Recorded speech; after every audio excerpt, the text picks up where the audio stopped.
Maneco 64, home of alternative economics and contrarian views. I have the pleasure of speaking with Eric Yeung, aka King Kong 9888 on X. Eric, welcome back to the channel. Thank you, Mario, for having me on your show again. Oh, you're more than welcome, and thank you for coming on my channel. And Eric, there's a lot going on in both gold and silver, but you told me you wanted to talk about silver, and that's what we will talk about because I think silver starting to kind of catch up with gold, and we've seen in the past since the Bretton Woods system was dismantled, that when there is a precious metals bull, silver eventually catches up and outperforms gold. So let's get on with the topic then. Okay, Mario. Well, if you look at the first slide that we have here, that's basically the LBMA COMEX EFP ETF system that the banksters, use to control the price of gold and silver internationally. Now, we talked about that in the past, right? Like how when people see at 9:30 a.m. Eastern Standard Time, all of a sudden the price of gold and silver gets slammed. In the case of silver, last week on Friday, it was slammed something like 480 million troy ounces of silver within 1 hour. Now, when that happens, what is happening at the LBMA? Well, supposedly, when the bankers short at the COMEX, they are long a equivalent amount of silver at the LBMA. So they call that the EFP basis trade. That's how the bankers make money, regardless of whether or not the price of gold and silver go up or down. Now, just to recap, that only works if the price of gold and silver at the COMEX is lower than the price of gold and silver at the LBMA. Interestingly enough, that is not the case right now. Right now, what we are seeing is that the EFP, which is the exchange for physical spread for silver, is shooting up. So if you can, Mario, if you can switch to slide 5, we'll see that. Okay, so as you can see on slide 5, this is the a post by Bullion Stock, New York silver. Oh, sorry, slide 5. That's the post by Bob Coleman. As you can see that the EFP for both silver and platinum are poking up from its lows. Now, if we switch back to slide 4, okay, Bullion Stock confirms that New York silver is now trading at a $1 per troy ounce premium over London, the widest spread since the 2020 squeeze. Okay, so what happens, just to recap, when this EFP spread widens? Before we continue with Eric's interview, I want to talk about the record investment that's flooding into gold this year. Gold has surged over 25% so far year to date, while the dollar actually has fallen almost 10% to a 3-year low. Silver is also on fire, hitting nearly 14-year highs, and mining stocks, of course, are exploding. The GDXJ index is up nearly 60% this year.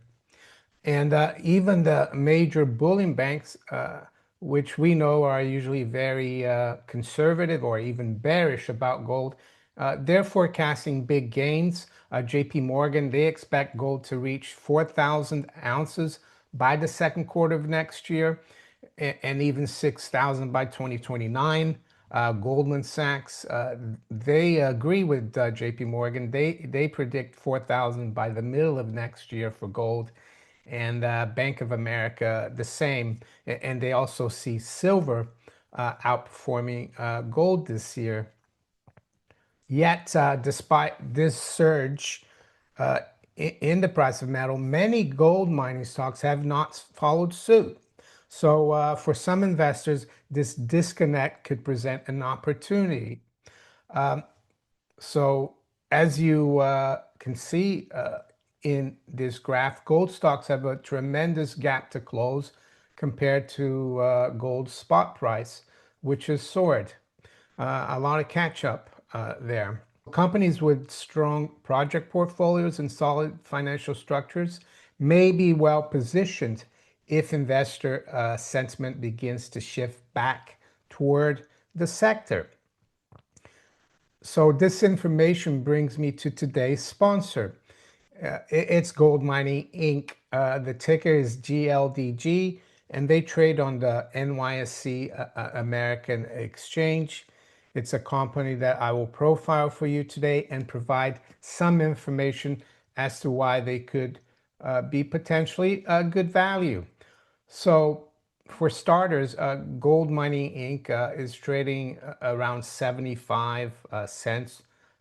As of July 14th, it was trading at 78 cents, which is about the same price it was trading in February of 2019.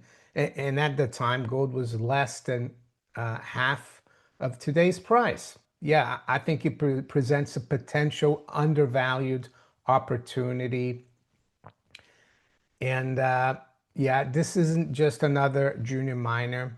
Actually, GoldMining owns one of the largest gold and gold copper resource stage mineral portfolios in the Americas.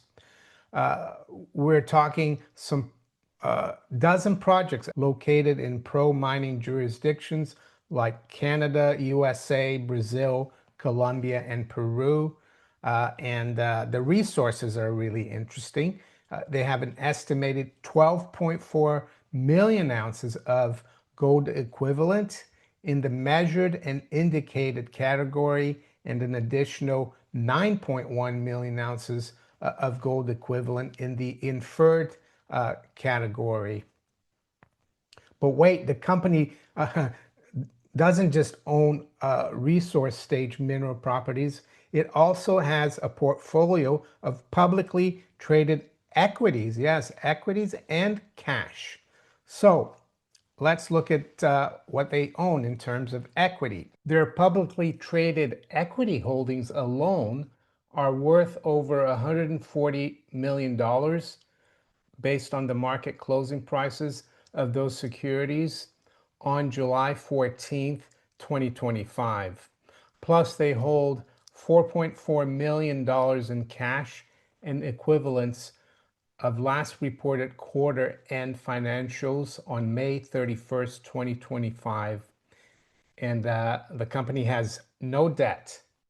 Gold mining is also advancing key projects such as the São Jorge project in Brazil, where they've launched the company's largest ever exploration program, a critical move given the industry-wide challenge of reserve placement as major producers deplete reserves rapidly.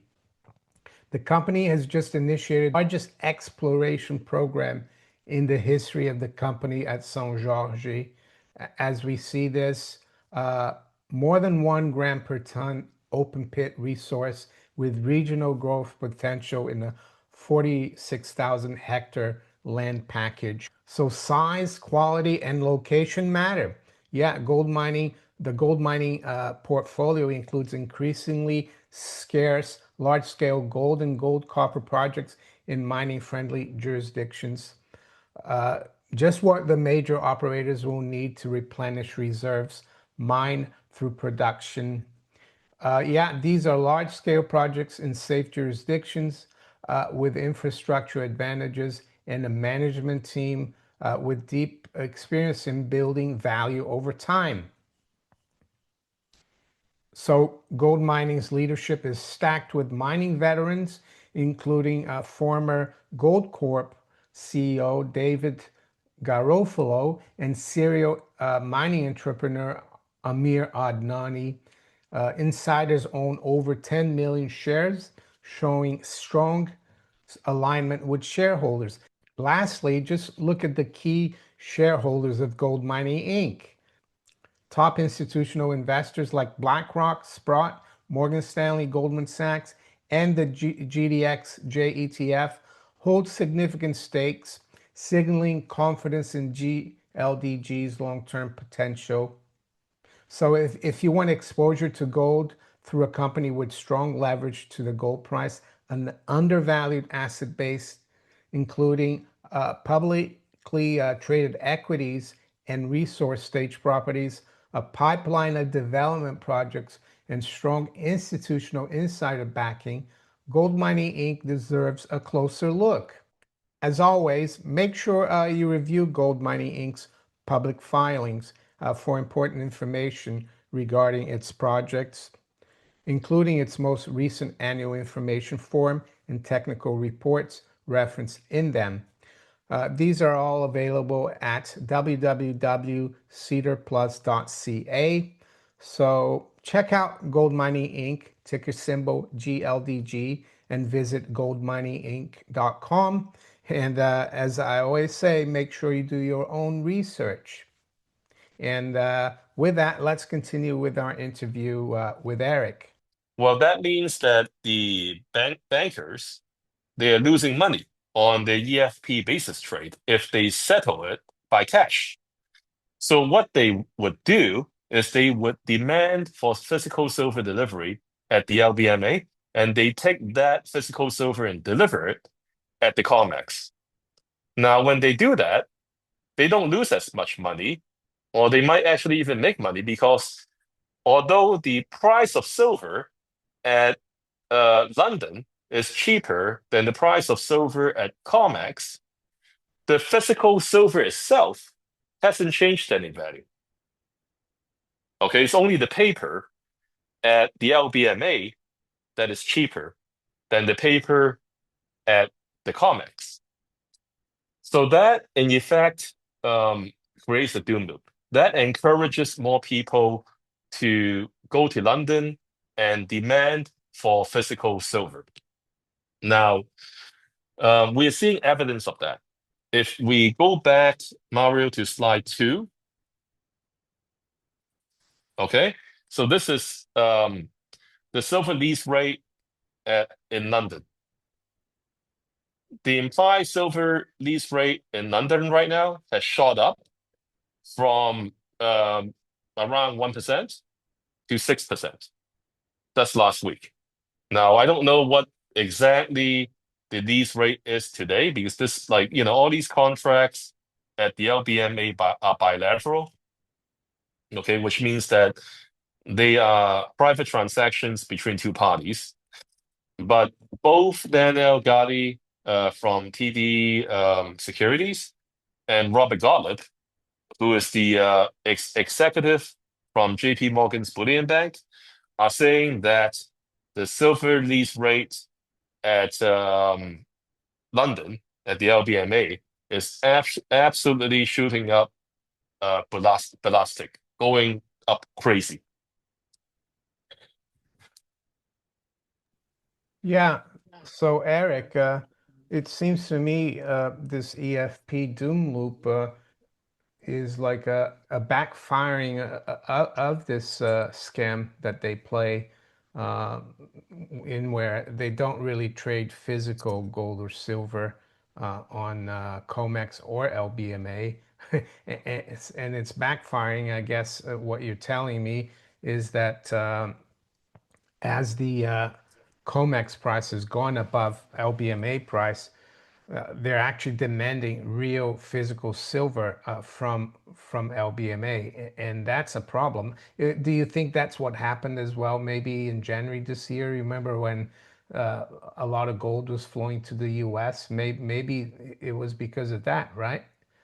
Absolutely, Mario. But then, 6 months has passed, and the situation is even more dire at the LBMA right now compared to, February, when we talked about this, EFP doom loop. Yeah. Now, if you go to slide number 3, and this slide is a post from my friend HK Neek. You know him as well. And he is quoting Daniel Gali, senior commodity strategist of TD, Securities.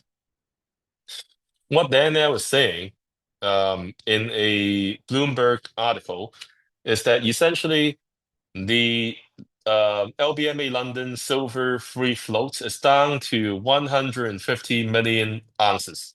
This is the lowest level in recorded history. So that's straight from the horse's mouth. We don't need to speculate what the silver free flow is in London. They are scraping the bottom of the barrel.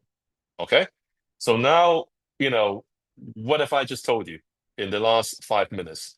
Three things. Number one, the silver lease rate in London shot up.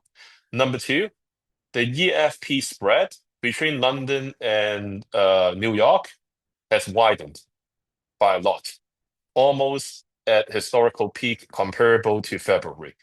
Number three, the physical silver free float in London is down to its historical lows. So combine all these three important pieces of information, we can conclude that the silver shortage within this system that I described is, I would dare say, is pretty critical in this juncture. Yeah, and what would you say about gold? Is the same thing happening there, or is it not as pronounced as silver? Well, according to Robert Goddard, the EFP spread for gold is increasing right now. And I think that during this period in the last 6 months, one would think that gold is about 3,000 US dollars per troy ounce. One would think that central banks around the world would have slowed down its accumulation of physical gold. But in fact, according to the ECB, they have not. Central banks around the world has, as a matter of fact, increased their pace of accumulating physical gold. As a matter of fact, and again, this is a report by the ECB, which is the central bank for the European Union. Physical gold as a international reserve asset has surpassed the euro this year in Q1. Isn't that impressive? Yeah, I know, and I keep seeing it as well, reports from the World Gold Council on X. There's the analyst there, I forgot his name, but every day there seems to be countries buying a lot of gold. Sometimes there's a country that will be selling a bit of gold, I think Azerbaijan, but net, I think we're going to have another close to record year. But Eric, going back to silver, we saw silver. I think it earlier this week. We traded up to 39, or maybe it was late last week, and it didn't stay there too long. And I think it was a few days ago, towards the end of the U.S. trading day, they smacked silver below 38. Right. Well, and yeah, it looks like they're definitely trying hard to keep the paper price from rising, but it doesn't look like they're getting much traction. You spoke earlier about I think it was last week when they sold over 400 million tons. The market just rebounded really quickly, less than an hour after they did that. Yeah, so if we go to slide number 8, Mario, we'll see that report right there. Yeah, 1 second. Let me get number Yeah. 8 up. 7. Here we go. Yeah, I remember that post now. Okay, here we go. There you go. Okay, so 483 million ounces of silver were dumped yesterday. That's Friday, in an hour, in an effort to stop this breakout in silver. This short position is now completely underwater, which means that the bankster that sold these ounces need to come up with physical. Now, what, like, again, what is 483 million ounces of silver? Now, you see Paul's comment, dragonfishy on top, is 57% of global mining supply. They dumped that much in 1 hour. That's annual, right? Annual. Okay, now, okay, I'm going to put my bankster hat on right now. Okay, I'm going to tell you this, Mario.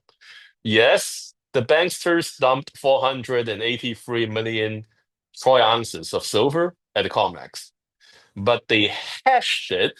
Okay, I'm putting quotation marks on the hashed it at the LBMA. So does that make you feel any better, Mario? That these banksters hash their 483 million ounces of silver shorts at the COMEX with, essentially what it is paper promissory notes at the LBMA. No, it doesn't. Especially if I'm on the other side of the, if I'm long COMEX silver and I want to take delivery, I wouldn't be too comfortable because we know, Eric, that in the LBMA there's very little physical silver, as you said earlier, the lowest in history.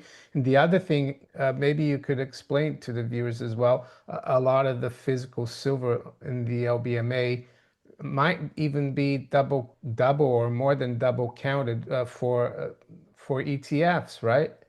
Well, absolutely, because the LBMA's silver vault is the same silver vault that the SLV uses. You Very see? interesting. Yeah, yeah. So, I mean, and also LBMA silver, they are not, whatever they counted in the vaults, right?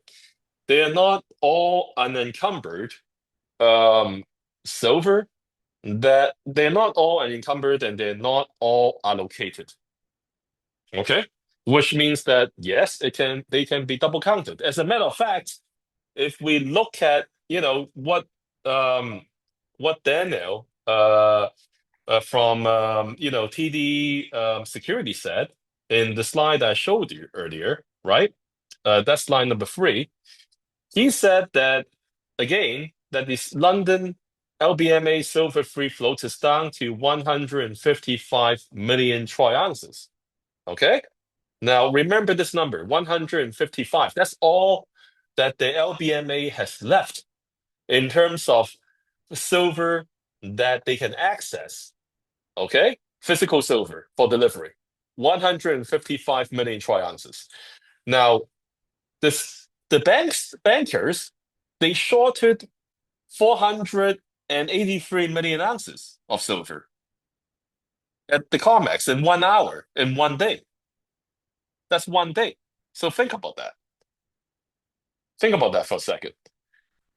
The the bankers, okay, at the COMEX shorted almost 4 times the amount of silver that the LBMA has access to. And yet, the bankers have been telling me since the beginning of time, I guess, since I got into the space, that all these shorts at the COMEX are hedged by LBMA contracts. So does that make any sense? Yes, well, they might be hedged by LBMA contracts, but are those LBMA contracts backed by physical silver, one to one? Apparently not so, right? If we look at the, you know, like the small free float that the LBMA has, which according to TD Securities is 155 million troy ounces. It just goes to show, and it's something that David Jensen Mhm. has talked about as well, how leveraged and how even the allocated spot contract on LBMA is nothing but promissory notes. I think, Eric, and I don't know if you agree with me, that the let's say the chaos and instability in the world, not just economic but also geopolitical, is going to make things worse because in an uncertain world, you want real things. You don't want promises. So maybe to wrap up, could you tell the viewers what you're doing in terms of yeah, your investments related to physical silver, physical gold, and maybe even the miners, because the miners they are doing well this year, but they're still lagging, right? Well, Mario, before I get into that, I want to tell you one thing. I know I'm not buying SLV or GLD. You know why? Look at Bob Coleman's post just yesterday about the SLV. It's called the SLV ETF alert. Do you see that slide? Yes, there we are.